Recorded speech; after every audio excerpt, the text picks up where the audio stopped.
Believe it or not, that rubber duck squeaky is a sign that the live stream is back on, I think. In a second, I'm passing the mic over to Wouter Boomsma of the University of Copenhagen. He'll be leading the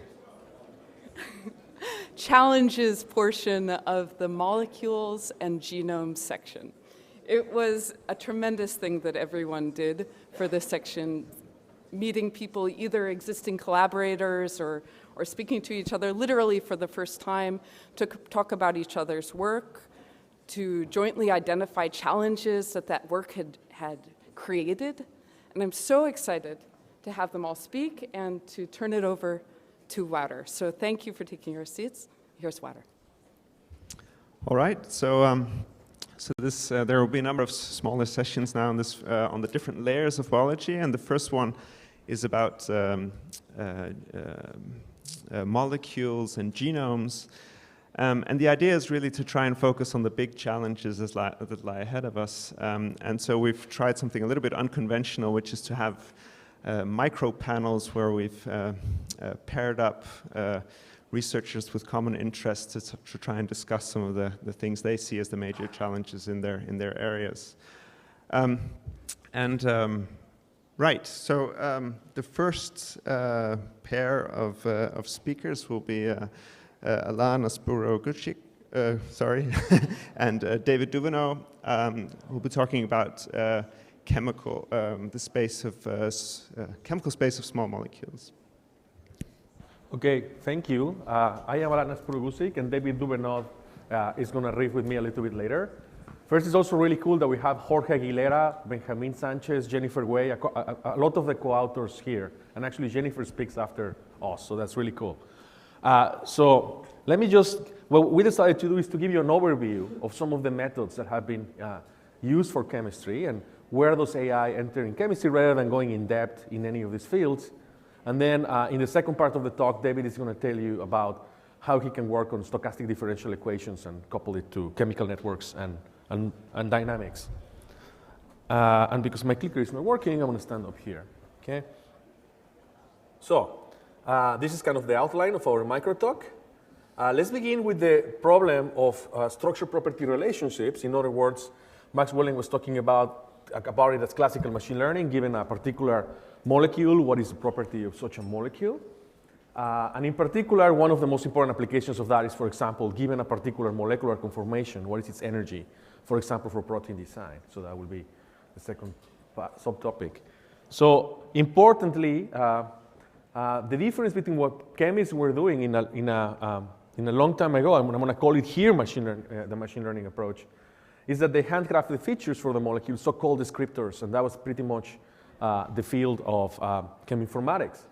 And what we're doing here is pretty much the same thing now, but we're actually now using these parameterized optimizable transformations, and then we go to a latent space vector rather than this X prime vector from the handcrafted feature. So that's kind of like the difference between the two different structure property relationship models in chemistry. Again, I emphasize there's a lot of people that worked on cheminformatics, and it's a fantastic field. It's just now we learn the representation. So I would say the most important and exciting thing about molecules is the fact that the representations are very interesting, right? What is a molecule? It's a complicated story. It's an ensemble of conformers. They of course have stereochemistry. Ultimately, they all have three-dimensional structure, but on top of that, you have the wave function or the quantum mechanical properties of the molecule on top of it. So you could think it about a three-dimensional voxel, a full many-body wave function, bag of bonds, a sequence, as my group and I has done a lot of work on, or as a graph. Okay? So depending on your chemical application, you should pick the right representation, and I think a lot of the progress will be in developing more interesting representations that combine a lot of these things together depending on the problem at hand. So I think that's how you want to think about it. And David and I, when we work together, actually Jorge's here as well, the first thing that David noticed is that we in chemistry were using these molecular circular fingerprints, right? They're kind of like a binary bit vector that represents a molecule in a fixed length that actually convolves, in some sense, the different length scales of a molecule. First the atom, then the bond, then 3 atoms, 4 atoms, etc. And in this paper, we actually generalized it to the neural network version that will be differentiable, but more importantly, the convolution between the different layers is learned for the task at hand. So in some sense, you can know that this is going to be better than the Morgan singular fingerprint. And this has been widely used, and variants of this have actually been presented. And many groups are working on this nowadays. One of my favorite state-of-the-art representations is the work of Rishi Kondor, where he looked at our Harvard Culinary data set, and you can actually see how a lot of the models that I'm listing there perform more or less the same, including the neural graph fingerprint. But if you actually use this tensor model instead of this matrix vector type model, but now we're using a tensor model that has a lot of the symmetries of the graph, Rishi Kondor shows that you can reduce the error on training significantly. And this is an example of how I'm saying that the molecular representation itself is where you can actually make a lot of impact, not necessarily the models for structure property relationship. You might be able to saturate it with very simple models. So on the other hand, how about energy, which is extremely important because people want to fold proteins, make chemical reactions happen, etc. And there has been a huge revolution by many of the people that I'm listing there, and of course I'm missing some other people in that list, but this is one of my favorite videos. This is Adrian Reutberg's Annie force field with Oleg Sisayev, actually throwing carbon atoms there and actually making carbon nanotubes and carbon nanoparticles, and the same force field actually moving a protein with water in a reactive manner, right? This is amazing progress in the last few years in terms of these force fields. And you might ask yourself, and again, these force fields are just additive pairwise interactions that are trained on neural networks. And the question you might ask yourself is how good they are. So with transfer learning recently, Oles and Alex actually showed that the accuracy of this model that actually runs in milliseconds is actually competitive with some of the best quantum chemistry methods. And you can see there a bunch of acronyms, but this is basically around the second-order perturbation theory level, which is amazing for this model. Again, trained by transfer learning from DFT to coupled cluster by again, Justin Smith, Oles, and Alex. So that gives you an idea of basically the state of the art in terms of structural properties. What my group and I have been working most of the time is on inverse design. There was this beautiful talk about Max Welling, and I'm just basically riffing on it. So the idea, of course, is to go from a very, very large number of molecules, roughly 10 to the 180 possible synthesizable molecules, to the experimental result. And again, this is just kind of like a retro talk because David and I worked on this with Jorge. I show you an example where we actually did basically inverse design by using high throughput screening to design organic ladder Ming diodes using neural networks. And this is kind of like a baseline, right? Can we do better than that? You can see some of the statistics there. Ultimately, we made 3 devices. The question is, can you actually improve on this? And therefore, in this perspective, Benjamin and I actually show you what we think is going to be the next step. What I told you before was using this strategy in the middle, right, of actually throwing a bunch of darts in chemical space and try to find out if one of your darts got you the right molecular property. But we've been working on, of course, is an inverse design where we actually couple generative models to optimizers to actually optimize in the latent space what is going to be the best molecule for a task. So, of course, you can use autoencoders, GANs, adversarial autoencoders, RNNs, etc. So there's a lot of different architectures that you can actually employ to do this, and I'm not married to any one of them. We just use the best one that matters. But I think the key figure is actually this idea of encoding and decoding into the chemical space, but having a third model. In this case, our best model was a Gaussian process that actually allows us to optimize in that 200-dimensional space to the maximum molecular property. And this is just a visual representation of 2 latent space dimensions in PCA. And you can see how the Gaussian process all the way on the far right actually performs well. What I'd like to report, which is very nice, is actually that, of course, it is all nice in theory, and that was a computational experiment. But recently, in collaboration with InSilico, we actually used this to, in about 40 days, come up with a drug idea all the way down to testing in animals. And we came up with 3 interesting candidates. And of course, there was a lot of Twitter noise about, oh, one of them looks like a previous drug. That's actually fine, guys. That means the generative model is working, right? So that's an example of a success story doing this.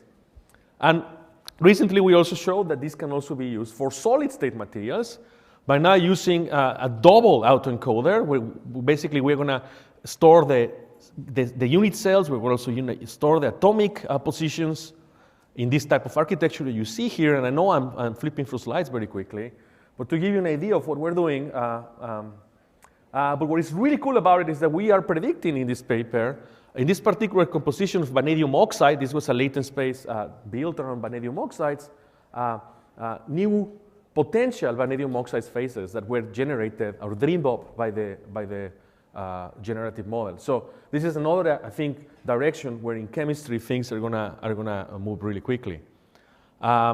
Just to show you some work in progress, if you think this is not challenging enough, now we're talking about MOFs. These are kind of molecular sponges. They are like metal organic molecular crystals that have a bunch of empty space. If you're not, I know many of you are not chemists, but the combinatorial space of they are amazing, and they're actually like kind of like Lego molecular building blocks. So I'm just going to show you like a picture of kind of the architectures that my lab and collaborators are working on in terms of this type of models, right? So that gives you an idea how you can actually use this type of models to actually get much better carbon sequestration molecules. And then the last thing I'll tell you about in chemistry that is very exciting, and we've been working a lot on that, is self-driving laboratories.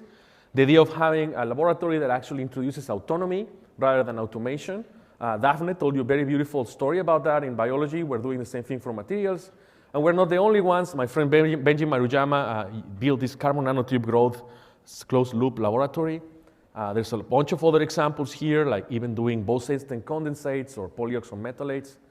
So we are developing this chemistry operating system, we call it ChemOS, that incorporates all these different features like high-performance computing and the closed-loop discovery. If you wonder what are the algorithms that we're employing, we're using Bayesian neural network type of autoencoded architectures. We call it this thing called Phoenix to compete with Gaussian processors for doing latent space optimization. And this other function called Chimera that is like a basically hierarchical optimizer with thresholds. So once you get to the first objective in a particular threshold, you jump into a smoothed version of the second objective function and then the third objective function. And that allows you to actually have the complex optimization you need in chemistry, like adding more catalyst, obviously improves the chemical reaction, but you want to actually minimize the amount of catalyst while maximizing the yield and having the greener solvent and so on. So this is a categorical and continuous optimization problem that we use Chimera for. And this is just an example of one of the several self-driving labs we're working on. This is a collaboration with UBC and University of Toronto that has this laboratory that actually we even had an Instagram filter on to actually magically find the chemical solution. Okay, so this is unpublished work, but has allowed us to optimize very quickly over chemical reactions and gain better performance than what Merck has been doing over several months. So that gives you an idea, a very big, quick overview of what happens in chemistry. And I want to pass the soccer ball to my colleague and friend, David. So David is going to connect because, of course, stochastic differential equations have a role to play in dynamics of molecules, in chemical reaction networks. And here, David, is for you. Great. Thank you, Alán.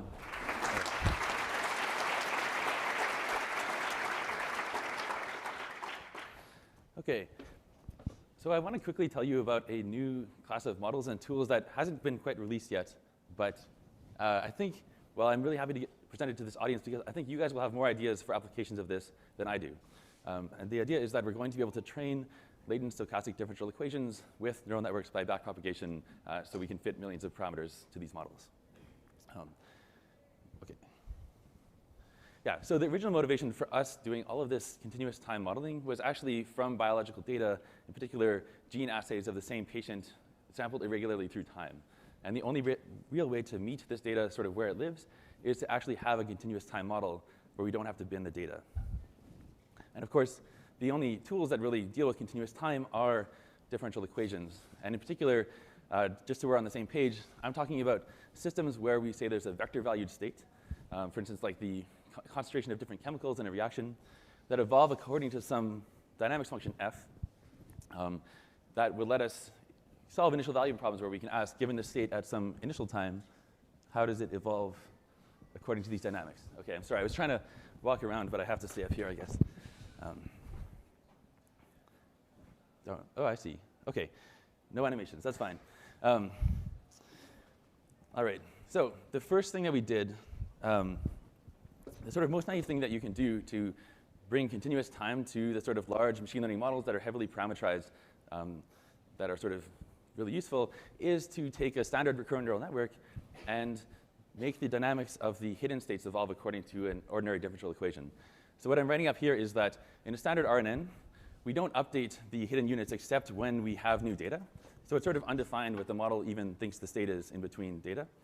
And we can say, oh, well, let's just have the hiddens evolve according to an ODE.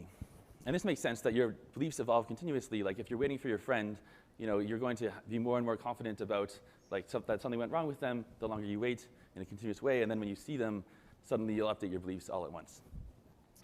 But going back to the theme of this workshop, learning meaningful representations for life, one large point I want to make is that the hidden states of RNNs are not, don't directly correspond to the hidden states of the system that you're modeling. They're actually belief states of this model that the RNN is using to make predictions, and it jumbles up the representation of the model of the state and its uncertainty into some vector that doesn't necessarily correspond to any meaningful quantity directly. It's kind of like looking at the brain scan of somebody observing a system as a way of quantifying what's going on with the system.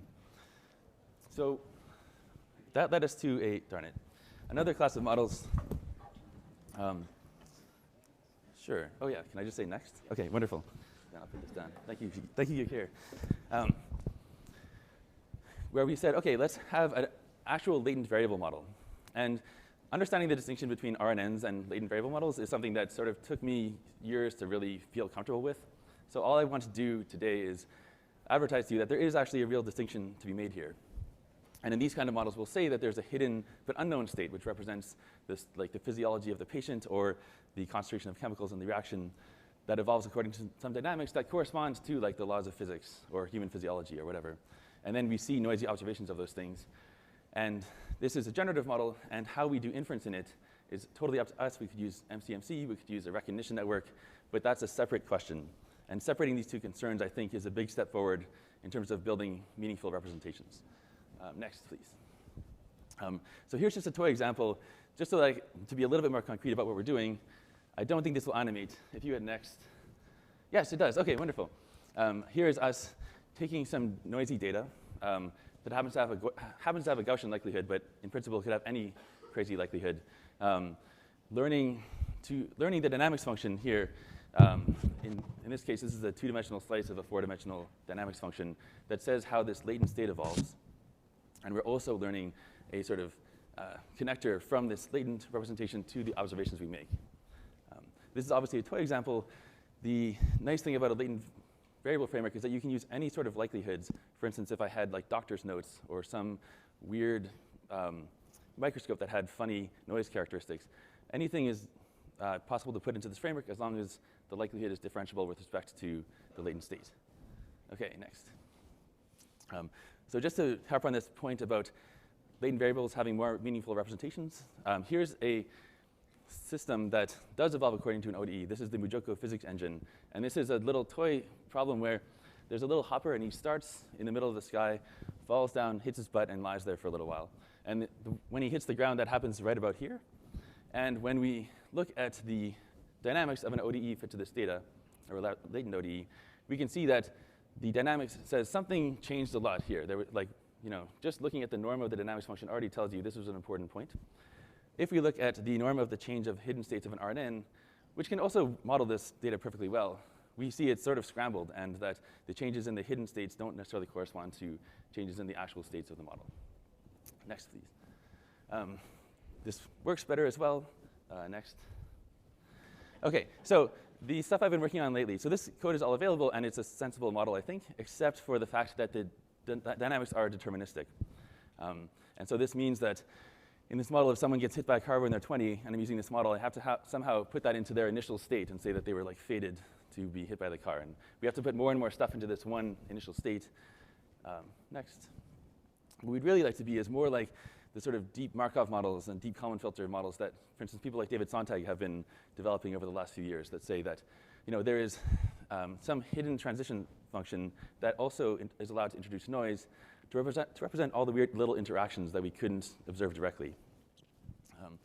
And so if we make the transitions be sort of infinitesimal amount of time, then, next please, we recover stochastic differential equations. And this is sort of like the only, like a bunch of different model families all converge to this model class when we take the infinitesimal limit. And all they, this is the standard STE from, engineering. I'm not trying to like crappily rebrand some new machine learning thing as the old thing. I'm saying actually when we look at these models in the infinitesimal limit, we recover exactly the thing that numerical people have been talking about for 100 years.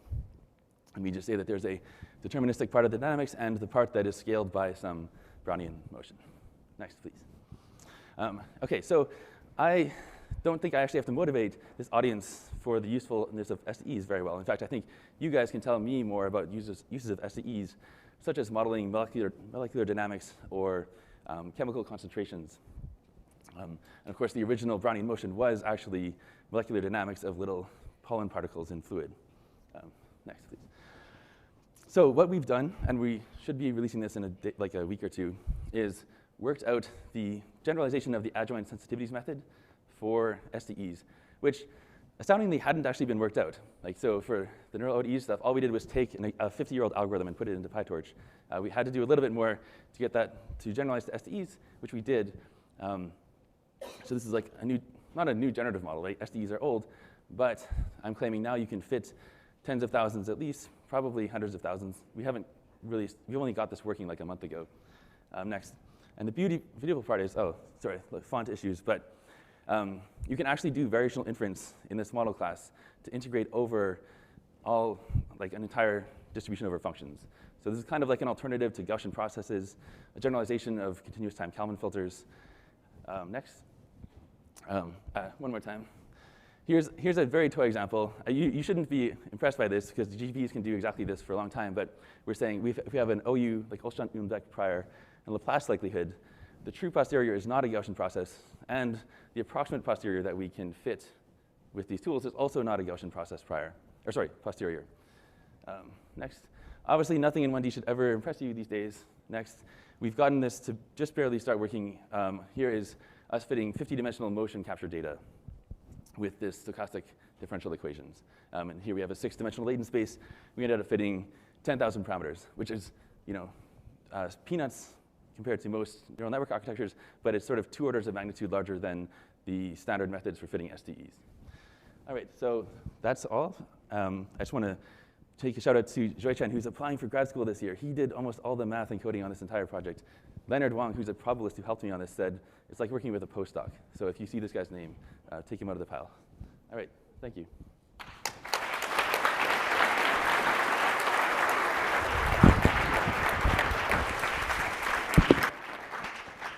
All right, thank you very much. It's a bit of a compressed schedule, so we don't really have time for questions, so please save your questions for the break afterwards. So I'd like to invite David Haussler and Alex D Amour up here for the next micro panel.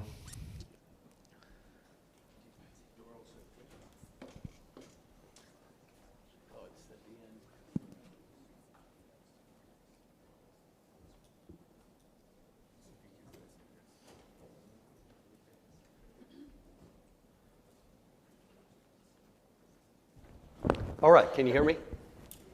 Okay, it's great to be here, and our panel is a little loosely organized. Alex and I found out about this yesterday, got in really late, had a 5-minute conversation, realized our overlap is human genetics, and went to sleep. So we'll see what happens. I'm going to give you a little bit of human genetics, a wee bit of neural networks, and some wild speculations. Okay, let's go. So the key points I want to take home, I want you to take home are, we have to do experimentation a la what Daphne was talking about to understand how our Darwinian-involved brains learn to model the world and how that compares to the way deep neural networks are doing it. So deep learning, we don't know whether it does it the same way as we do. And I think by digging into that comparison, we'll learn a ton. And then my main point is this might be more tractable in the future with a thing called cerebral organoids. I guess I'm the only one talking about this at this meeting, so let's go and get into it. So our brain, as you know, evolved very dramatically. And this includes size, organization, connectivity. Big question, and I try to inspire my students. This is the moment in history, scientific history, where we might actually understand the basis for our own brains. And clearly, it's genetic changes that happened over the last few million years that enhanced our brain's ability. We have major societal questions involved. Should we enhance further? So we better understand what this enhancement process is. Yes. So if you look at it, one thing we can measure by looking at endocasts is that the process really got going about 3 million years ago. And you see at that point, the size of the cerebral cortex of our ancestors grew very dramatically. Next. We also see that there are various regions in the genome. Daphne told you about one on chromosome 16. Was it 16p11.2, Daphne? Yeah. That's a great one and has actually some similar consequences. I'll be talking to you about 1q21.1. All right, lovely little places in the human genome.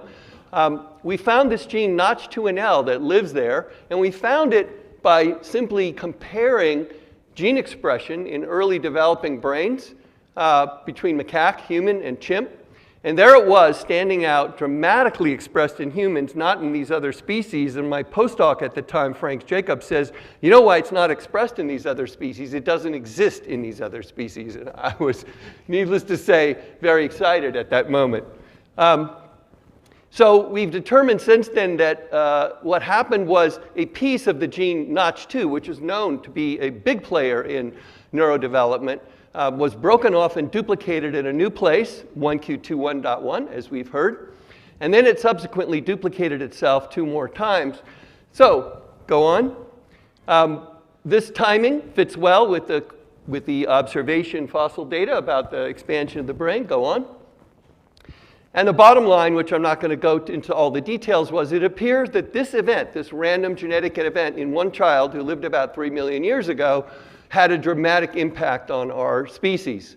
It's one of several recently discovered or new or evolved genes involved in human brain development. So this is a wide open field, very exciting at this point in human genetics. So what does it do? I'm not going to go into the details, but one of the major things that distinguishes us, and indeed distinguishes primates from other mammals, is these outer radial glial cells that occur during neurodevelopment, and this gene Notch2NL is expressed in them, and it has the effect of delaying the process of cerebral cortical development, but ultimately leading to a larger cerebral cortex. We CRISPR'd it out, and we grew organoids. Okay, so I'll be talking the rest of the time about cerebral organoids. So if you take this gene out, you want to know whether it has an effect on human brain development. Well, you can't really do that experiment in people. So we grew in a dish using a formula that's now used by dozens of labs all over the world, little facsimiles of human brain tissue that you see on the bottom here. Bottom line, again, I'm sorry I don't have time in this short talk, is that it did alter the proliferation of the outer radial glial cells in the way that we expected. But we got excited about this because, wow, if we can actually grow facsimiles of a human brain in a dish, what can we do? We want to get to the point in the neural network community of understanding how neural circuits are created through learning. So the rest of this is now we're going into speculation and early experiments. So could we build a system that grew these little organoids on an industrial scale? Next slide. Well, we're starting to try to build this, and this is my group and my colleagues' group at UCSC, UCSF, and WashU. You can have multi-electrodes arrays. You can poke the organoids. There's an organoid right in the middle here, and this is a conventional human brain slice here. You can poke them and measure. Go ahead. So here's the latest and greatest. This is just hot off the press. A few labs, ours included, are starting to see now patterns after 20 weeks of growing these cortical organoids that are really crudely reminiscent of neural circuit behavior. Here you see various avalanches of spikes that are happening on different channels. So you have 26 channels here, each one recording from 1 or 2, or in some cases 3 neurons. Go ahead. If you look at the analysis of this data, and this is just off from Keith Hengen, you do see that the patterns exhibit this self-organized criticality that's seen in mature neural tissue. In other words, you have this power law in terms of the size and duration of these bursts of activity, indicating that it is established some critical date. Now, Keith Hengen's lab has been monitoring mice who are wired with a little headset. You see the red dot is the locates where this headset is in this image. We analyze these video images with neural nets, and we also analyze the data that's coming off those. You use a method called optogenetics to both stimulate and read out what's happening in the brain of the mouse. You can also it also uses electrodes. So we get these signals that you see on the left here, and we're able to then predict what the mouse is doing based on signals that we're getting from its brain. Here's a very trivial one about whether its state is wake or sleep. Go ahead, we won't play the movie. So, wild speculation, just to end here. We have a dominant paradigm in neuroscience where you want to look. The dogma is that you want to look at the brain activity in a living organism. In this case, the mouse is the preeminent organism, and you see a mouse here wired up with optogenetics, just like at Keith's lab. And from enough of those observations, and you can get tons of data this way, you somehow want to create an in silico simulation that helps us understand what's actually going on in the mouse's brain. I claim that's too big a jump. As Daphne said, you can use mice, but we're never going to have a 1,000,000 mouse experiment. They are not cheap, and they are not humans. And Daphne really emphasized that, okay? So our approach is to take, yes, we want to take slices from actual neural tissue, but in order to do our experiments, we want to do those in human organoids, where we can completely perturb in all of the wonderful ways you heard from Aviv, all of the conditions that are going on genetically and in terms of the cellular mechanisms. We want all of those organoids to be connected not just in silico simulations, but the Internet of Things. So here's the funny speculation, right? So imagine all these organoids around the net, right? We have graphical processing units, tensor processing units, organoid processing units, okay? Neurons as a service. Okay.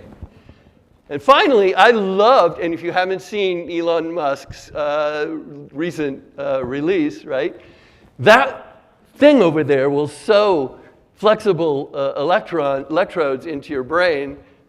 So where are we headed, folks? All right, maybe we'll all join this net sometime. Thank you. All right, so here are the brain engineers. And one more. Thank you.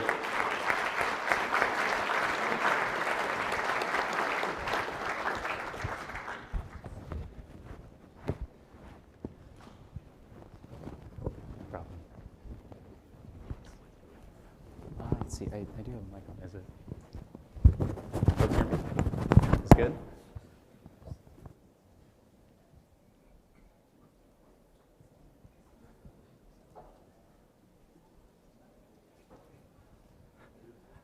Yes, please.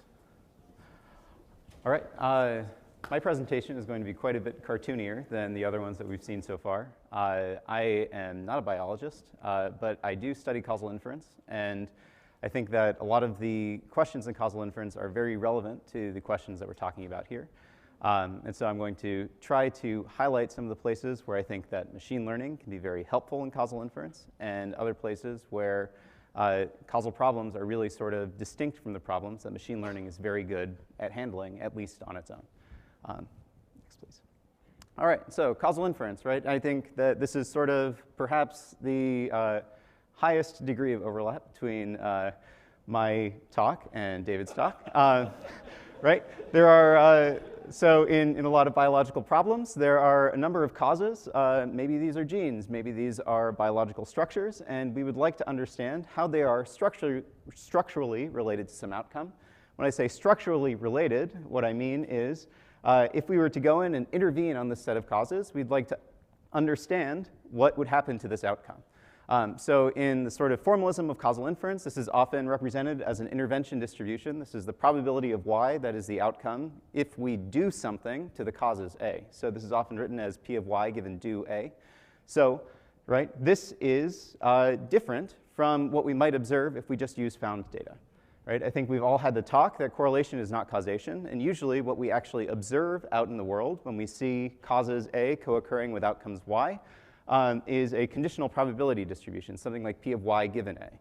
Now, P of y given A and P of y given do A are not always the same thing, right?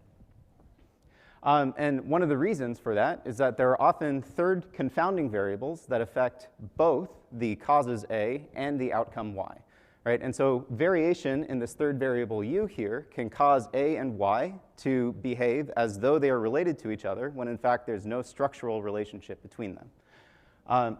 And the fundamental problem of causal inference, or at least this form of causal inference, right, is to move from observing what's happening in the world to predict what would happen if we were to actually do something out in the world. Right? And so moving from this DAG here that's generated by, where both the causes and the outcomes are generated by the same variable, to this world here where we are able to set what's going to happen in these causes, and so they're not really listening to what's happening in this third variable. Right? This is sort of the fundamental problem when we start thinking about how to learn about causal relationships. And really, to make this leap here, right, we're observing data in one context, and we're trying to predict in another context. Right? And so it's not guaranteed that the answers that we want actually live in the data that we've observed. Right? The only way that we can make this leap is to add additional assumptions. And so I think this here is sort of one of the main gaps, or one of the places where we need to start thinking about the interface of machine learning and causal inference. So in particular, right, machine learning is extremely good at modeling data that we've observed. Right? But if we want to make this leap over to the causal relationships between different variables, between causes and outcomes, then we need to start thinking about the assumptions that we're applying here. We need to apply some judgment and, start designing diagnostics that help us understand whether conditions that are sufficient to pull out causal relationships actually exist in the data that we have collected. And so I think that one of the primary places where we start thinking about this is via experimentation. Right? So I think Daphne gave some very nice examples earlier today, talking about using found data, and also talking about using experimental data in order to try to identify these causal relationships. And one very nice thing about experimental data is that we can guarantee that these assumptions hold if we're actually the ones running the experiments. So maybe to show sort of how this relates to some biological problems, one of the places where this is actually where some causal understanding can actually be very useful in the biological domain is thinking about population structure in genome-wide association studies. Right? So David showed us how just by looking at genetic information in human beings, we can actually recover a huge amount of information about the evolutionary past and also about the past of sort of human populations. Right? Now, this is something that we might consider to be an advantage in some cases, but in other cases, if we're trying to understand the causal effect of somebody's genome on a set of outcomes, this can actually be a major barrier. Right? And this is something that we tend to study a lot in causal inference. So if we can go to the next slide. This paper here was actually showing us how if you look at the UK Biobank data in particular, there are a lot of non-biological pieces of information that you can pull out of the genetic data there. Right? So this is one example. This is a figure from that paper where they collected a bunch of genetic information in Bristol. They used a gene painting technique to sort of trace the ancestry of various people in that sample there. And they then sort of mapped the ancestry of sort of where different people in this data set came from, and overlaid that with a set of polygenic, or I believe these are polygenic scores for educational attainment.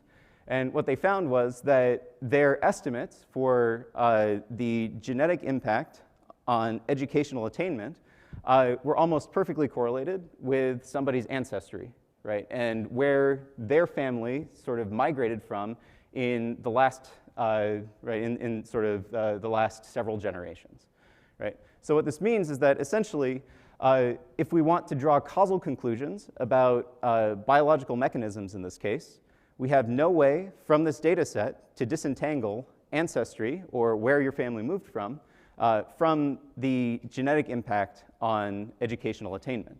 And in fact, what they found was that the lowest educational attainment scores came from people whose families never migrated and had always been in the Bristol area, whereas they found higher educational attainment scores associated with people who had migrated before. And I think that there are many different mechanisms by which you can imagine that this would create social ways in which there might be differentiation in educational attainment. One more. So another sort of interesting figure from this paper showed that you can actually recover a huge amount of geographic information just by looking at these educational attainment scores, right? So on the y-axis here, we have the educational attainment score that is constructed from GWAS summary statistics. And then on the x-axis here, we have distance from some origin point in England. And each of these red lines here corresponds to a different place where samples were collected for the UK Biobank. You can see here, right, that you can recover a huge amount of information about just where somebody lives based on looking at their genome, right? And so now if we want to draw some conclusions about what the causal effect of genetics is on a particular outcome, we have to understand that, right, the variation that we see in the genetics is completely collinear, right, with the variation that we see in the place that somebody lives, right? And pulling these two things apart in this data set here, right, is nearly impossible, right? And this is sort of a fundamental limitation of the data, not necessarily something that we can solve by throwing a machine learning model at this problem. And so, like, the conclusion that I think we can draw here, right, is that as we try to make this leap from observing correlations in data to trying to understand these sort of structural relationships, right, we need to understand these fundamental limitations in our data collection that aren't going to be solved by better machine learning models, right, and to think about how we can either approach these experimentally or approach these by collecting data sets in a sort of more systematic fashion. That's great. Thanks.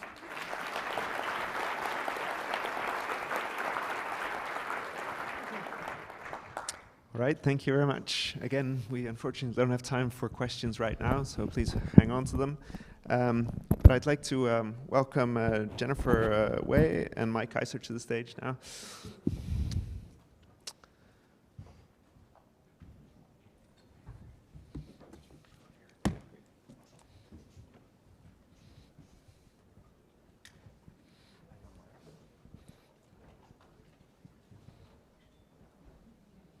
All right. Let's see. Is this on? Okay. So we were asked to think about challenges in this area, and as many others have mentioned, some of these joint presentations were put together on short notice. So I'll talk a little bit about challenge as the beginning, and then we're going to turn it over to Jennifer to drive some of the discussion, a little bit of back and forth. And so to go forward and to think about some challenges that are very important to us in machine and deep learning, it's useful to go backwards. In 1964, Platt put out this paper, available, open domain, in Science on strong inference. Strong inference. And in it, he opens with the, very not strong statement, oh, scientists these days tend to keep up a polite fiction that all science is equal. And from there, he argues why certain fields in the 60s were moving forward faster than others. And in it, he goes even further back, hundreds of years. And he puts together an example of a mode of thinking that had begun to emerge that I think is super relevant to us today. And so specifically, the idea of strong inference is a transparent process. The process is one that should be familiar to many scientists. and one, however, that we do not often formally teach ourselves. First, explicitly deriving alternative hypotheses. There may be a hypothesis, a falsifiable, brief, and at times daring statement that you believe in. But what are the alternatives you do not believe in, but have not yet disproven? Write a few of them down. With that in mind, think about what experiment or crucial set of experiments, and here for us, the experiment can be computational or in the wet lab, would disprove as many of those hypotheses as possible. You need to also devise a simple experiment to disprove the hypothesis that you yourself believe. Perform the experiments. In so doing, and if you do this parsimoniously, you get to weed out all of those pesky alternatives that you've thought about so far. Sometimes you weed out your own and fail to weed out one of the alternatives. Move forward with this process in an iterative manner. You have a tree of logic. Essentially, this is strong inference. And so one of the motivating ideas that Platt himself quotes is Rushton, who pointed out that a theory which cannot be mortally endangered cannot be alive. But you can find replace theory or hypothesis with model, because that's what our learning models do. We instantiate hypotheses by taking some features or other characteristics of a system, running them through a model, and attempting to achieve outputs or goals. These instantiate hypotheses. If you cannot break your model, then have you formulated your question well? And so based on this, we completely borrowed from Platt and put out a brief piece where we go through at least 3 examples of what we call adversarial controls that you should think about applying to your own research or analysis, and we should all do to ourselves. I'm going to provide brief examples of each one of these. The first one is opening the black box. Using things such as saliency mapping methods is one way to do this. The next is the method of multiple models, where you actually instantiate models that should not succeed because you're trying to predict confounders or trying to use confounding information in order to predict the desired task. And then third is a straw model. Take your best model. Take what's working. Take what you're about to publish on and damage the data.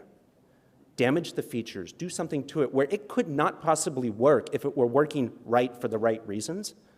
And train it and test it and demonstrate a performance window. Because if you don't have one, your model is not working for the way you thought. All of these go back to prior methods of thought.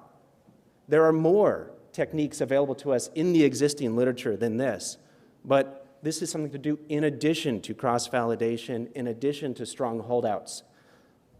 And so one very simple example of the black box is thinking about this case of Alzheimer's, in this case amyloid plaque classification. We're looking for a couple different morphologies in those these histopathology slides. And so if we perform saliency mapping and we ask, is there a cord plaque in this image? Without any semantic segmentation, we can saliency map from a classification model and see which pixels drove the correct and accurate prediction of a cord plaque. Looking in the same image, if we ask, is there a diffuse plaque? And the classification model says yes. This is just a very simple convolutional neural network this was based on. And saliency map from that task, we can see what drove the prediction of a diffuse prediction. Okay, so it passes a very simple sanity check, a sniff test, that at least we're highlighting the objects that a neuropathologist would as well, although we weren't even doing segmentation. Another example, it's being presented in the ML4H session today, is Jacob, where we were thinking about melanoma clinical images on the skin. In this case, an obvious confounder is ink markings, which are often present in these images. What you can do is separately train a semantic segmentation network to identify ink. And then, independent of that model, look at your classification model and use saliency mapping to identify which pixels drive a prediction and ask to what extent does the saliency map overlap with the segmented, in this case, confounder, ink.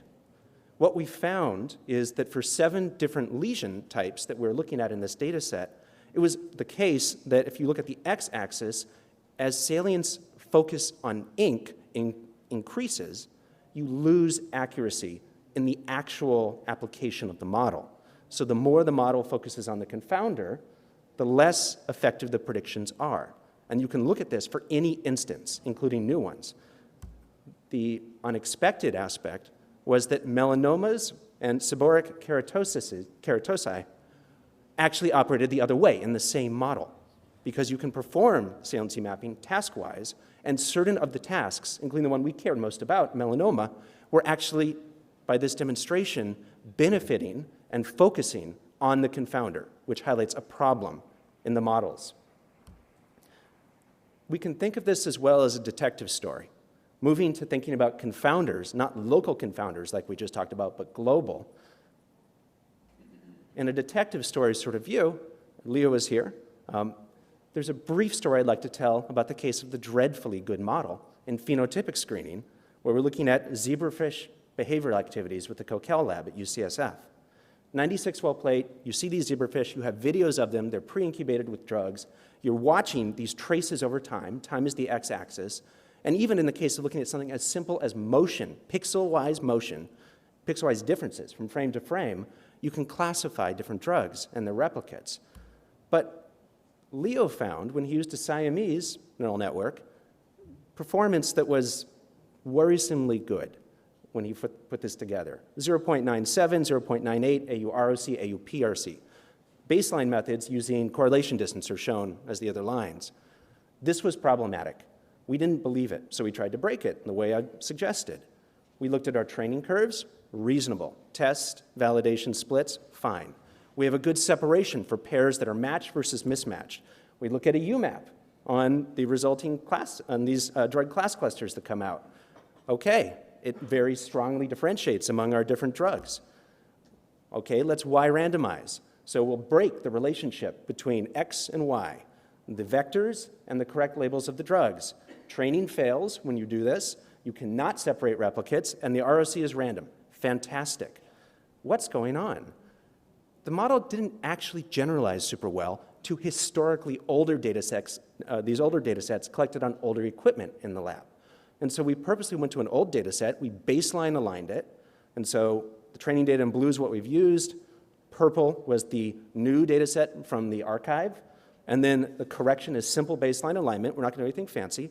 And when you look at this, what you can find is generalizability was better with the baseline methods based on correlations and simpler statistics.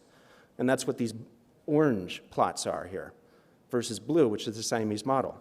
To make a long story short, what we found is we had to pre-filter for high-frequency signal that was present in these motion indices, because these are 1/30th of a frame motions that we were observing, and we were beginning to get information that could be exploited that way. And so when we actually then apply a Hamming filter, we're able to still get good, solid, usable models, but ones that generalize well and are not, in this case, focusing on a global confounder. And so final vignette before I finish and turn over to Jennifer is there was an interesting paper for our area as well that came out in April of last year in Science, looking at the prediction of chemical reaction yields based on various features of the reaction. And so these are additives and other component substrates and other aspects of the reaction to predict yield. And so the authors had put out examples of various machine learning models that could predict this with high accuracy. What we found, and I believe Conway is here today as well, is that you could replace all of the chemical featurization with static random barcodes for every molecule and every component of the reaction and achieve almost identical results, even in what was thought to be the prospective testing that came from this. And so for us, this is an example of the straw man, where you remove all chemical featurization and replace it with either a one-hot encoding of identity of the component or of a static random barcode. This does not prove that that model did not usefully use chemical features. It proves that that data set and experimental design was insufficient to demonstrate whether a model operating that way would actually have a performance gain over one that solely knew the identity of the molecules provided and could just as well have been operating on colors of crayons. And so that was picked up in the field. And so one proposal I would have in thinking about how we should be our own adversaries is, just as in cybersecurity, best practices do not alone guarantee security. We need to actively, being the experts in our own domains of where we wish to apply the models, try to break them. We need to red team ourselves or within our institutions. And if we are considering ourselves or others to be data scientists, how can you be a scientist if you don't try to break something? So data scientists should perhaps as well be data breakers. And so I'd suggest that we move fast, but break our own things. And so I'm turning this over.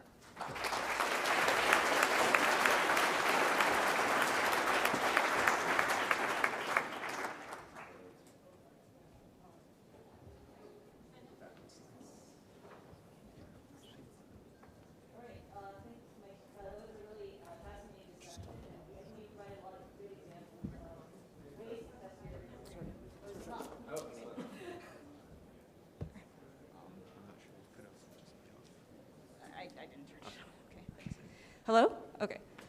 Thank you, Mike, for an excellent discussion about ways of testing your results and testing the results and making sure that they are meaningful. I'd like to take some of the time. Okay, so my name is Jennifer. I work a little bit in machine learning and chemistry. I thought I would take the time, though, to discuss some of the ways that we can encourage our institutions to look more at testing our results. I think that a lot of the issues that you raised here today are very similar to the reproducibility issues that have been raised for NeurIPS and for other similar venues, where we're looking at ways of encouraging authors and people who submit their work to these conferences to, at the very least, provide code and provide data to show that their results can be reproduced. But I think you're taking this a step further by saying that actually people should also be testing to see whether or not null hypotheses, whether or not these random features can disprove or can actually result in the same findings that are reported. And so I wonder, what do you see as like the best ways to encourage the community to actually follow this? Because I think, unfortunately, you know, we're all humans, we're all busy people, we're not necessarily going to have time to think about null hypotheses on our own. And so where do you see the responsibility should lie in encouraging people to do this? Okay. Am I on or? All right. So one suggestion that I would have on this is thinking about whatever your logic is, how do we even present this right now? You typically write it in a narrative format. If you're going to write this in a narrative format, I mean, that's good. But on the other hand, what if we were to, thank you. Better? Oh, okay, excellent. So in responding to your question, I think we can actually, we don't have to rely solely on the narrative format that we write papers and manuscripts in currently. In the same way that we put our code out in order to demonstrate reproducibility of the models, why can't we put out the chain of logic and reasoning that we're following? And so borrowing even from Platt, thinking of that tree of logic, I can't, as a reviewer, tell you, or as a journal editor or a conference editor, tell you, okay, you should always follow the following 3 tests, because that doesn't work, that doesn't fit. But what if the expectation was that part of the materials for the paper you put out is at least the logical flow in a diagrammatic form of what ways you've actually tried to break what you're doing or test it. And so it would actually be taking one of the early slides and putting that into XML or YAML format information that would be even runnable code to attack the models. Right. So yeah, I completely agree that like ultimately the person or who's best equipped to figure out ways to break your results is yourself. But I think that as a reviewer, if you're not super familiar with what is the problem being presented, it may be hard to evaluate whether or not the authors have done a good job with logical flow. I wonder whether or not it would make sense to have some guidelines or, you know, maybe something like the reproducibility checklist to sort of at least guide the reviewers into understanding like what constitutes a good logical flow, what constitutes somebody who has done a good job of presenting this. Yeah. I have a question, show of hands. For people here, would it make sense from a reviewer perspective would it be useful to even see a breakdown of this or not? So those in favor of it, and polling the group of actually showing the information, not from the perspective of being the writer or the person who's putting this out, but if you're reviewing a manuscript, do you want to see a flow, or should there be other ways to do this? Should just be a good, this sort of thing, should we just take this on ourselves only? So in favor of a flow, okay, we're getting some. All right, but I'm guessing this is a small. Now let's perform the other experiment. No flow. Okay, well, you know, statistically, it seems like flow has won over no flow, which I'm in favor of, but yeah. Okay, I know that we have to be aware of time. Yeah, sure. Is there one additional question or something we'd like to ask the group? No, I mean, well, okay, so the other question I was going to ask is, how far do we get by making the data and making code available to people when we submit something? Right, like I think that for you and Conway to make the, to make the commentary that you presented in response to that the Onman article in Science, I think you were only able to do that, or you were able to do that in large part because the data was available. And I think ultimately each of us come up with our own experience. We might have different sniff tests that we want to perform. And so I wonder how far we would get just by encouraging everybody to release at least a portion of their data in some way in order to allow people to test their own sniff tests. No, it's, yeah, and a very hugely important thing that you just said to emphasize is in the case of that commentary in the back and forth, that would have been impossible if they had not put the data out. The fact they put the data out was fantastic and is what actually made it possible to reproduce, test, and move forward. And so we have this big problem, right? Because in so much of biomedical research, the data are either valuable or they're protected or we don't even have permission to put them out. So what do we do about this? And there's been efforts at putting out common data sets and things through competitions, but in some cases there's also questions about privacy and differential privacy, PHI, PII, all of this. So my answer to you is simply, okay, wherever we possibly can, yes, we absolutely need to put the data out. One thing we've also begun to think about is whenever you publish on a private data set, is there any public benchmark to compare it against, even if you can't show the same results on the public benchmark because it's not big enough or complex enough, but at least including the relative performance of both, including, of course, the NeurIPS code, which you yourself are free to put out. That could be at least a beginning towards that until we build better and better public repositories of this information. So that's my partial answer to your question for it. Sure. So in short, you don't think it's sufficient to just release the data? I would love to release all of the data, and we've been trying to do that wherever we can. Sometimes it's not data that we have full access and rights to do. Sure.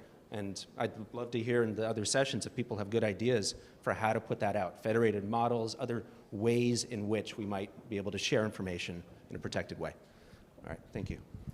Thank you very much. Thanks.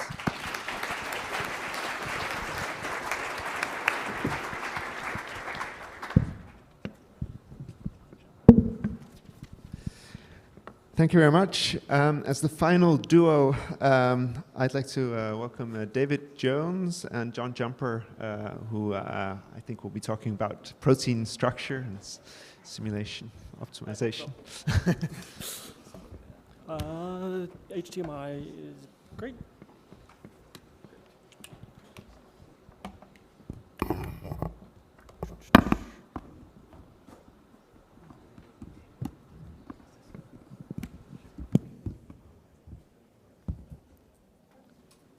And wonderful.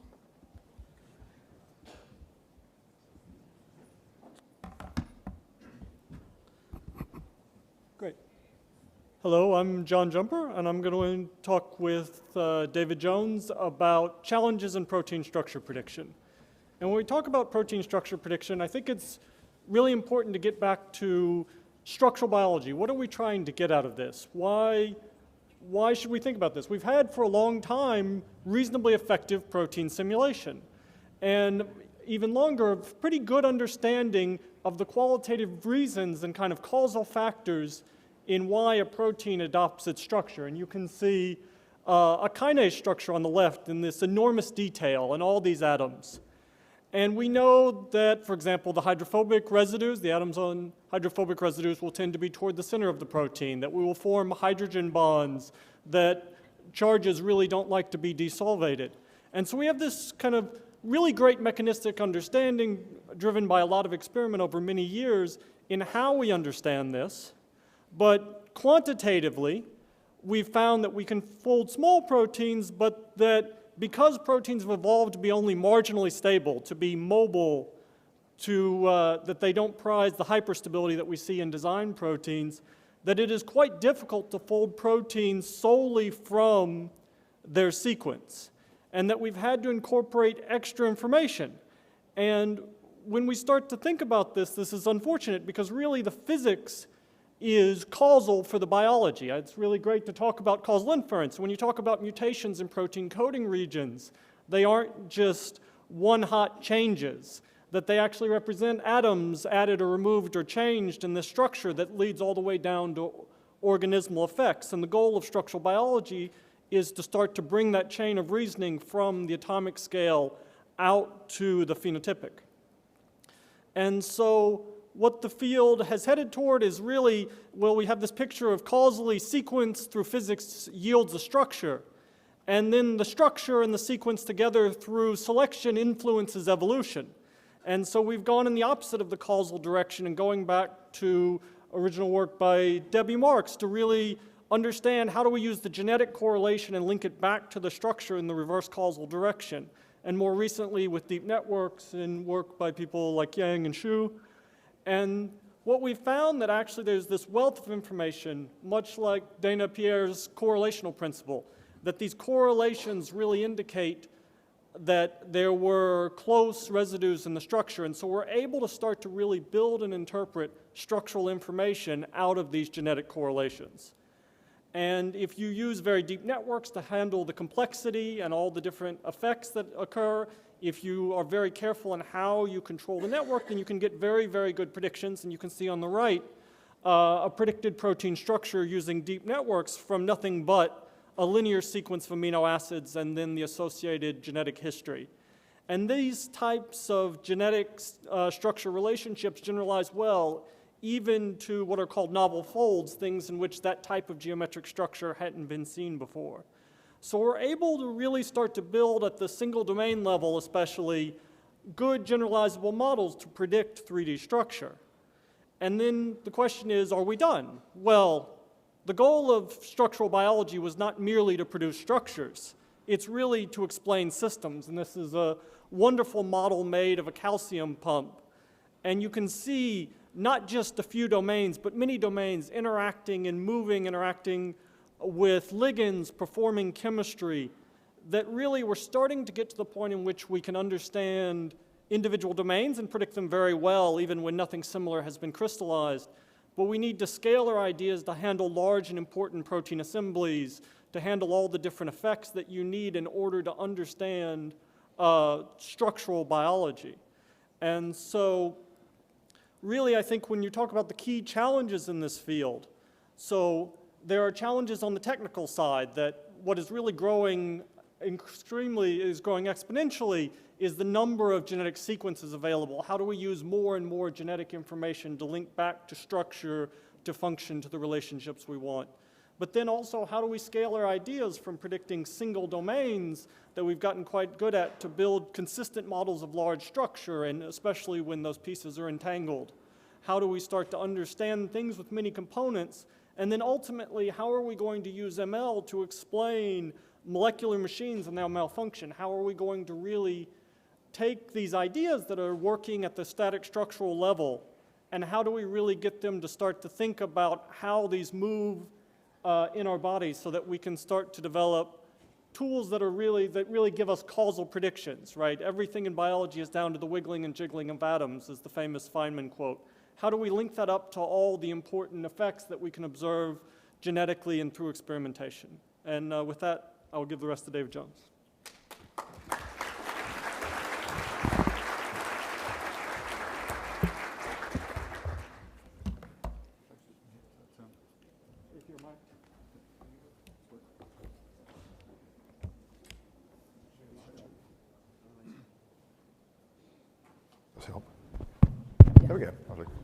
turn it on and off again. Excellent.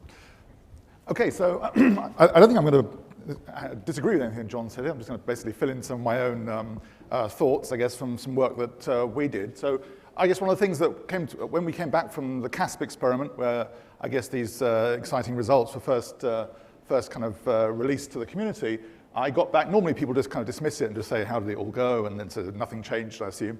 And this year, of course, they just said to me, well, what are you going to do now that DeepMind have solved the protein folding problem? Now, of course, in fairness, of course, that was tongue-in-cheek. But I guess what I'm going to do here, I guess, is talk about a little bit of work that we did, I guess, in parallel, very similar type of approaches using deep neural networks and covariation data.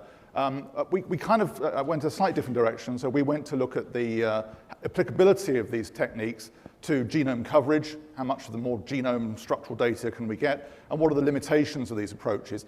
I guess this is kind of the kind of more negative side of it. I'm just trying to encourage, I guess, people not to give up on this very important problem, because there's still a very large number of very important problems still to solve, which I'm going to very quickly go through. So next slide, please. So yeah, we were also delighted, I guess, with our approach. This is not AlphaFold. This is our own DMPfold, which is similar but different in a few cases. So if you'd shown me this even just 5 years ago, that we could produce models like this, these are on different members of protein families. If you told me that, showed me this slide and said this is something that your program generated, I wouldn't have believed it. So this is incredible progress. But as you can see, these are fairly smallish subunits. So these are all domains, single domain proteins. But of course, some of them are quite simple. But the complexity of some of them is impressive. And as you can see, just about, if you don't understand the detail of the cartoons, you can see that the overlap between the blue and the red, blue being the experimental structure, red being the predicted structure, are quite impressive, and the numbers also back that up. So this is showing that at the domain level, we're getting pretty good at predicting structure. Next slide. What we did then was to, again, repeat a study that David Baker and Sergei Oshnikov looked at, I think, about 2 years before us, applying it to all of the PFAM protein families to see how much new structural information we could derive using these deep learning approaches. So we took the 17,000 PFAM families. We then, of course, stripped away the ones that already had structures, obviously not of interest to us at that point, but we could use those for validation later on. We then did a deep homology-based searching, so we could pick out anything that had a homologue, a relative with a known structure, and that left us with about 5,000 structures in the size range of 50 to 800, which we then attempted to fold using these new deep learning approaches. Now, of those 5,000 structures, model families that we studied, about 1,500 or so produced what we thought were confident models, which is not bad, and so that's a pretty good return rate. Slightly disappointing, I guess, with the number of completely new folds we saw, and that's, again, I guess, something that we need to bear in mind, maybe, that discovering completely new folds is perhaps less common than it was a few years back now, and perhaps we just need to be finding the old folds better than we are at the moment, but that's another matter. Next slide. We then applied it to, we then took those families and expanded them then into the protein sequence database, and we looked at then the uniprot sequences across these model organisms, and we found, in some respects, this is kind of when the glass half full, glass half empty type situation. We found in terms of the human proteome, just under 800 proteins were now modeled for the first time with a useful three-dimensional structure, at least with a reasonable fold. That's a little bit perhaps lower than perhaps we were expecting. There's a few more to be done. Across all the 14 model organisms, about 8,500 proteins had a new structure for the first time using these deep learning approaches. A little bit of a disappointment was the residue coverage, how many residues were covered for the first time. But that wasn't surprising because we already had structures for all the very large families in the database, so that wasn't new. Next slide, please. So just where, I guess, future challenges are, again, everything's fantastic, it's all rosy, these new deep learning methods have solved all our problems, but not quite yet. Just to finish with a few pointers to say, where do we need to go next? So we are at this, the previous one. Get the right language, get the right sort of wording. But so this is just showing where we are. We're able to build structures for single domains and also combinations of domains in certain cases. If we have full-length alignments for all the sequences, we can build models. This is one of the CASP targets that we built a structure for quite successfully. So we've got all three domains correctly modeled. And microphones are cutting out. And so that's quite impressive, but the root mean square deviation was okay, but next slide now, yes, thank you. This is just showing you now, putting things in perspective, and again, this is the first challenge. And this is to make better models. Okay, we're making good models, but they're not as good as they should be. So this, I think it's next click. Yeah. So this is what this is showing is the resolution of an experimental structure in terms of angstroms is what the crystallographers measure the accuracy of their models with versus what root mean square deviation, the coordinate error for the models that we've been generating. And this shows a fairly linear correlation. But what you can see here, so this is what a crystallographer would assume is a decent structure. These are decent structures in this range from 1.6 to 2.8. And at the low end, it's kind of what you need to try studying things like drug binding, small molecule binding to a protein. And what I've done in the cloud up there is shown you really where the best CASP models, where the best de novo models, even from deep learning, are at the moment. And so the challenge really we have here is to bring the models from that cloud down into this domain. And that sounds like a simple problem, but it turns out it's actually harder to make this last 1 angstrom move to these very accurate models than it is to get to that cloud in the first place. And it sounds ridiculous that if I put you in front of the post office and then tell you to find and walk into the post office, you think I've made it easy for you.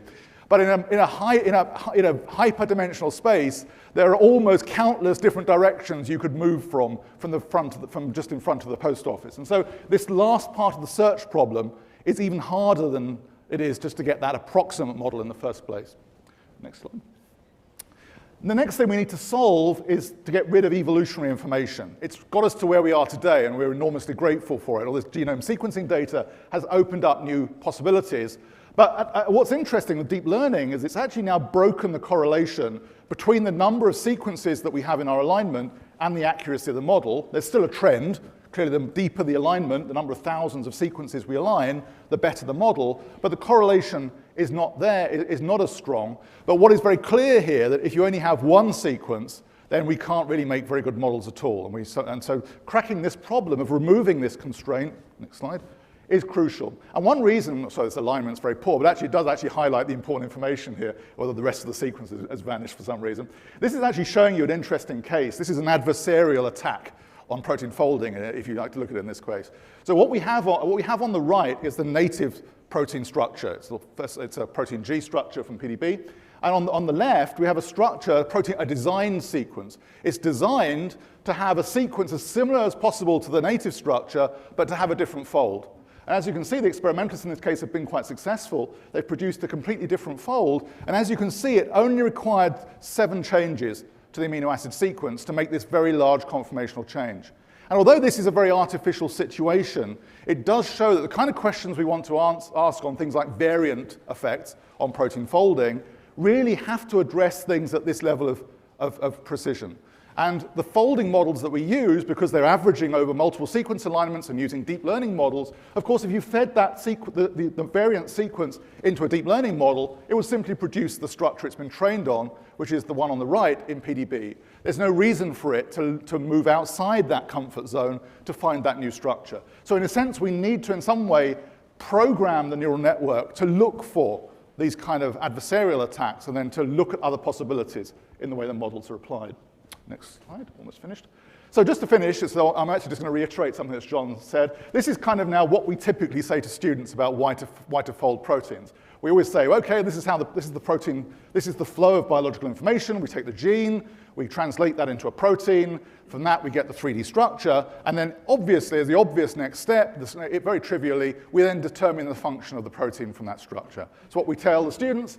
And of course, I had one student who actually I also teach biochemists, not just computer scientists, who said to me, well, what about the F1 ATPase structure there? I mean, how would you go about doing that? And I guess this is the next slide. And again, this is the thing that he was talking about. He was saying, okay, they'd obviously just had a lecture on this. They said, well, okay, you can fold this small domain at the bottom maybe, but you can't fold, you can't now assemble everything. This is a complex of several chains, including this very interesting coil structure that goes through the center of this structure, which rotates around. It's not actually designed to be a motor. It's simply the way that it actually catalyzes the ATPase activity. And how could you go about predicting this from your very simple bioinformatics models? And my honest answer was, well, we can't.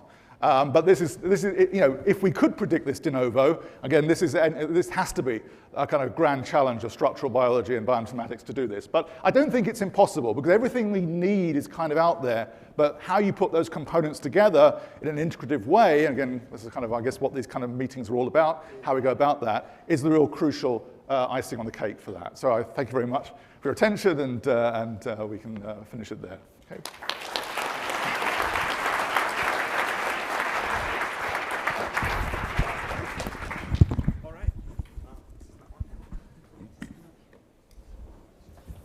All right.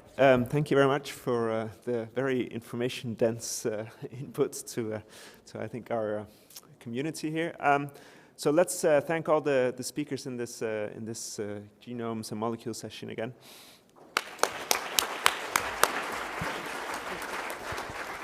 And can we have Chang Lu, Posu Wang, and Deborah Marks make their way up to the stage?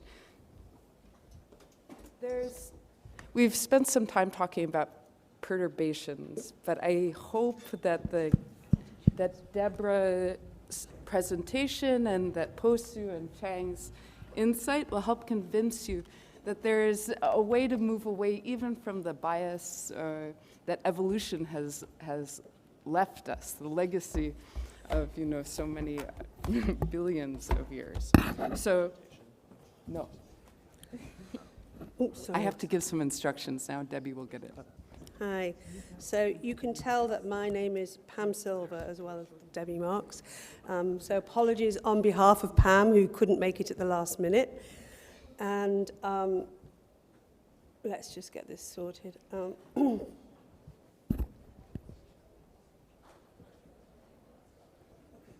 Really quick. Actually, shall I just skip then? No. Okay. All right. So actually, this is the smallest session, and it's just shrunk. Because we got to finish for lunch when we have to finish for lunch. And I think one of the reasons it's a smallish session, synthetic biology, machine learning, isn't kind of a thing yet. I think watch that space. This is a little bit of inspiration here today from the two of the speakers, and I hope to give you a little picture from Pam. We all want to know, this is like how it's like genotype to phenotype. And we want to know if we perturb it with red dots, whether I'm going to put a red skirt on, and we want to be able to do prediction and consider the environment and the cultural influences on my genetics and everything at all scales. But we also want to be able to know, here's some phenotypes that we want, and can we design the genotypes from the phenotypes? And I think that's like one of the big next challenges and has all sorts of applications. And I'm putting this up, actually, it's a slide that Pam uses, Pam Silver, who's not here today. She runs most synthetic biology lab. In fact, she was one of the movers and groovers in the early 2000s of starting the whole movement on it. And you know, the applications are extremely wide and include things that we might want to do in the area of climate change and sustainability. That's a huge growing area in which, you know, typically the legacy of synthetic biology, however wonderful and engineering it was, has been very, very manual and, you know, changing this and hoping this and lots of intuition and, you know, not exactly very high throughput. And, you know, her mission, for instance, is to make it a more predictive science. And you can look her up, and one of her showcase projects is the bionic leaf and something on living therapeutic diagnostics, which is a sort of iterative thing. Okay, so what I want to inspire you guys to think about, and I'm just going to focus on one tiny area today, which is sequence design, something my lab's got very involved in, and I'm going to go through this very quickly. And I was going to have an example of the sequence design of a certain type with molecular dynamics and force fields that had a huge success, which many people in this room, not all, will know about. And we're asking the question, can we extend the scope of design, leveraging natural sequences and perhaps synthetic sequences, and new generative models?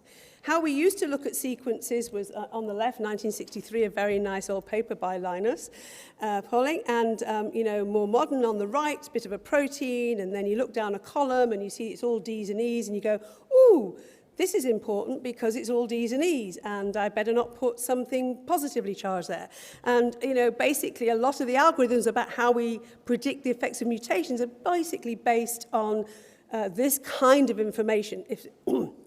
And as we've heard a number of times this morning, and to emphasize it, 10 million, this is order of magnitude. I don't think there are 10 billion people, but there are many orders of magnitude more billion genomes on the planet. We can harness this evolutionary information. We can learn to partition it for prediction. We can learn to synthesize the parts that are missing, maybe in order to learn the things we want.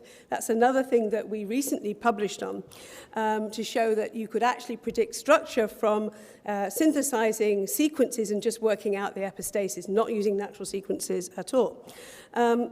But actually, in terms of, that seeming a lot of data, and this is speaking to design again, the potential sequence universe is obviously, obviously two-dimensional, it's a circle, but the main point here is obvious, which is that it's much, much, much larger than the extant sequences we see in evolution today. Right.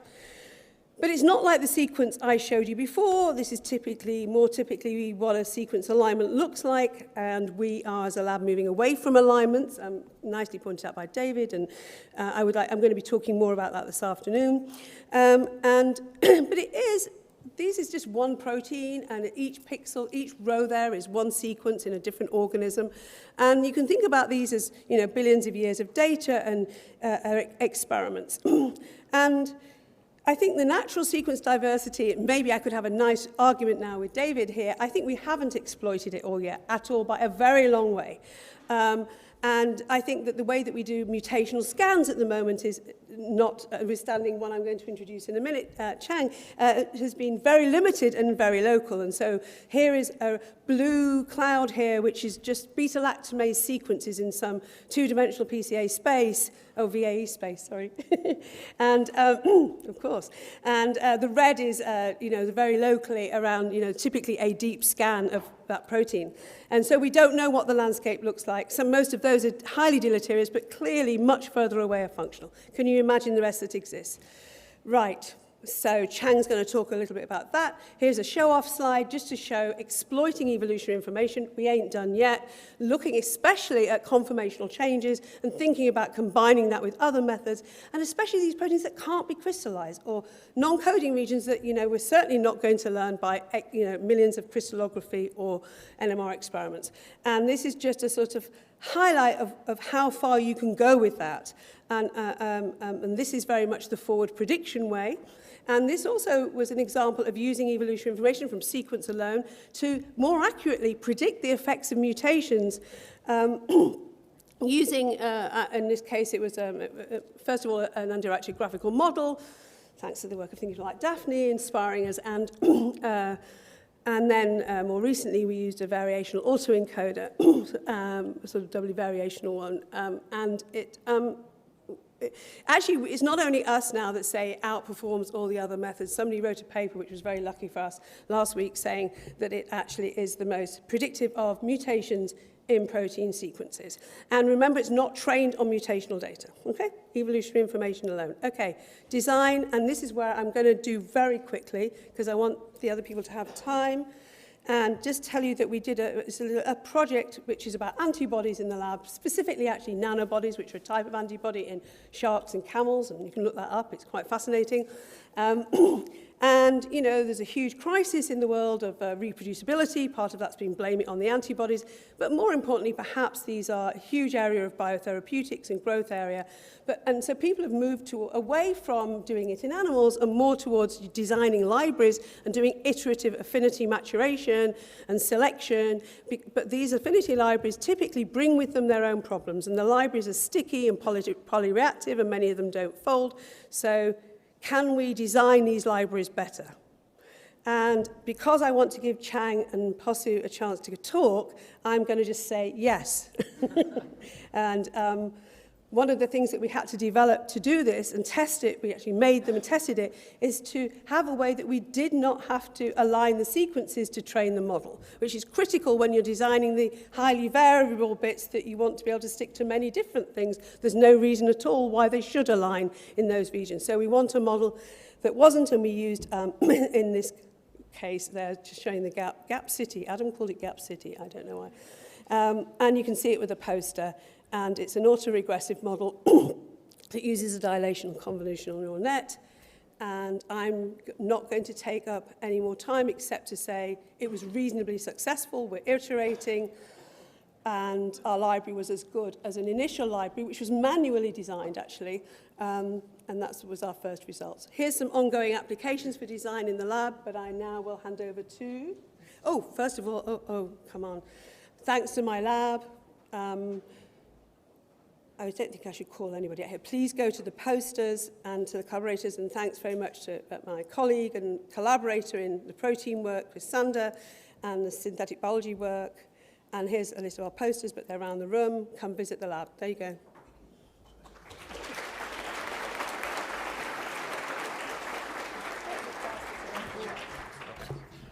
All right, I'll go next. I don't have slides, but I will chime in.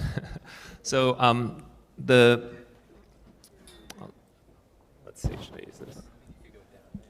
Oh, okay, yes, of course. So the place that I think is most relevant with our work is, as Debbie mentioned, exploring by evolution the sequence space that's out there.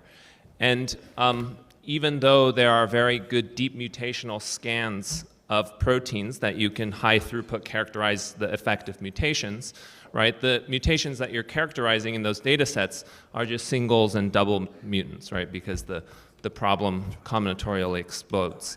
And so we've been thinking about ways in which you can generate much deeper in terms of every sequence in your data set is much more variable compared to anything else in the data set. And we want these large data sets of proteins that perhaps all confer the same function, but that diverge by quite a bit. And so if you look at the history of protein engineering, one area that has been focused on doing stuff like that is directed evolution. And in directed evolution, you can run rounds of diversification, selection, and further cycles of that in order to go quite deeply in terms of a mutational path to some goal, or maybe just to drift a protein over large swaths of sequence space in order to get a diverse sequence. But those processes are very limited in that if you are taking a test tube and you have to, mutate your DNA and then put it back into the cell, select, take it back out, mutate again, you can only do that for a very limited number of replicates. So what our lab has done is we've built, using tools in synthetic biology and ideas and concepts therein, cells that have a second replication system. Okay, so a cell has its genomic replication system, and the genome is going to be maintained with a high fidelity.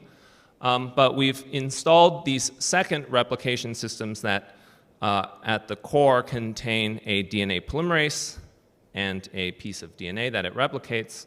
And we've made it such that that DNA polymerase doesn't try to replicate the genome. And then we take these DNA polymerases and make them highly error-prone.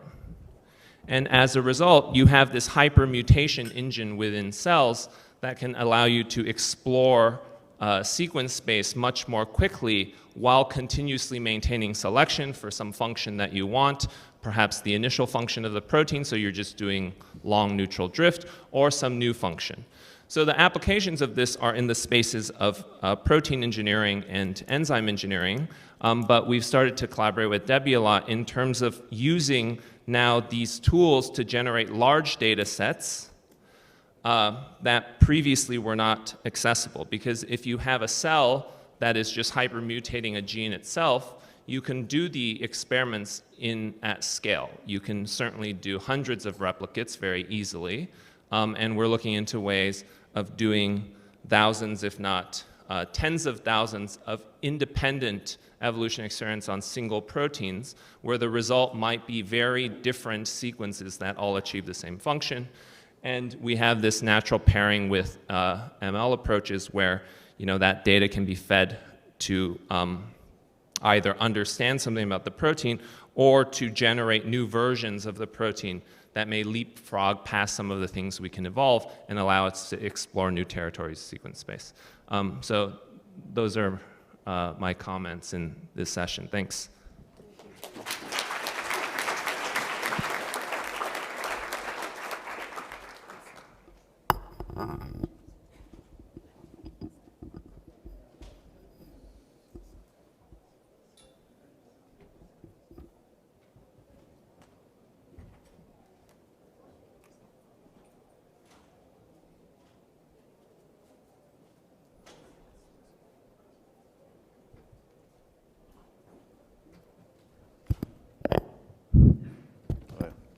Yeah, hi.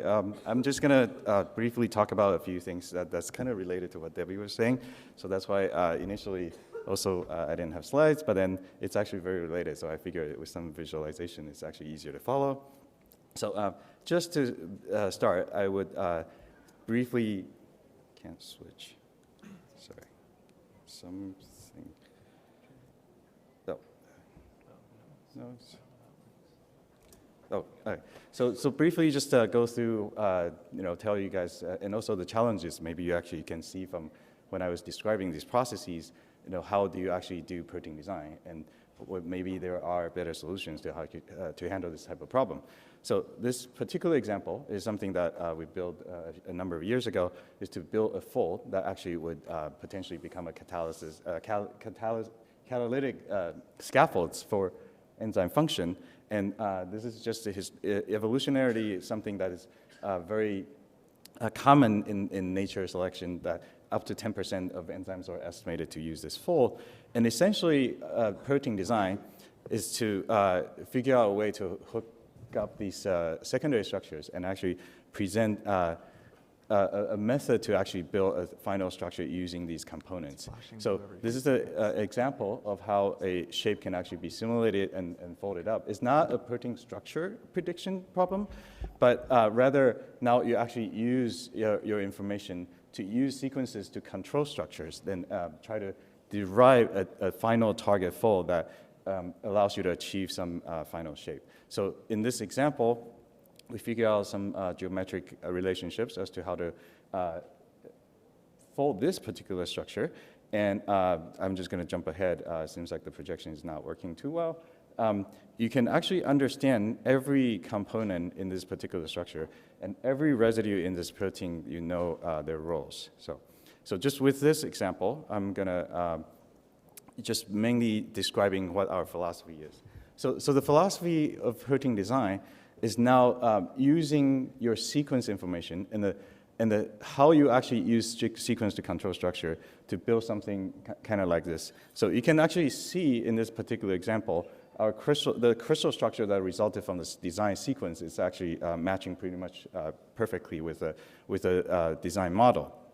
So when we actually think about this type of problem, we also go into this type of description that certain structural elements has been extracted from surveying native proteins. And these tertiary motifs describes contacts of residues through space. So essentially distal elements of a protein that actually come together and actually can aggregate into a final structure. So the example here, you can see that on the lower left corner, there's some hierarchical assembly of these green pieces. These are actually just common say vocabularies that native structures use, and turns out that from the paper that had presented this claim, that if you have 625 of these, you can actually describe half of all of the protein structure that's available. So essentially, what my lab tries to do now is seeing that if these type of motifs are actually recycled through native structures, maybe we can actually use machine learning tools to actually identify them and actually use them to build new structures. And I'm not going to go into details, except that just briefly mentioning that our representation is to use distance geometry. And turns out that we can actually use distance geometry to actually segment protein maps. And the classifier actually encodes understanding of protein tertiary structure that current methods could not capture. So for example, there are a few examples of proteins that currently, if you just use a molecular mechanics force field to score these structures, they all look identical, like to the force field. But if you actually use segmentation and mapping entropies onto every single residue, you can actually identify features that current methods does not capture. So using that same method and tie it into what Debbie has shown you, we also try to use machine learning and apply it to structural design. So the slight difference between the flavor of what other speakers have presented is that, because we think that proteins function through structure, so everything we build kind of has to go through this structural bottleneck to validate the sequence and also to validate a function. So this is essentially what we do with a generative model that actually allows you to create an initial fold and actually optimize the sequence based on the energy function that's built into the latent space. So we're also moving on to use this, extending current tools, and similar to what Debbie was showing, that you can actually using them to design new proteins.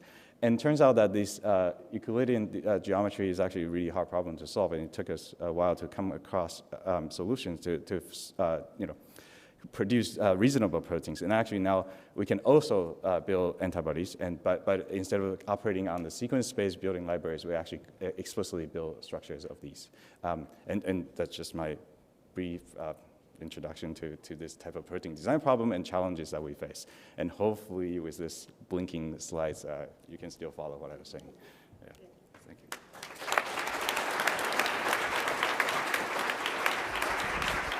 Okay, so I've been asked to dismiss you for lunch. Before doing that, just some concluding remarks on this short session. Ultimately, synthetic biology, synthetic systems is about designing a sequence and having it do something, right? And that comes from the fact that our manipulation of DNA and our versatility by which we can put it into cells, put it into new contexts is quite tremendous at this point. But we don't really know what to write in that DNA. And so on the protein level, if we want that DNA to encode a protein that does something new, we need these design methods. At the systems level, similar kinds of approaches take hold. So hopefully at lunch, you guys can talk about how to go from sequence to function.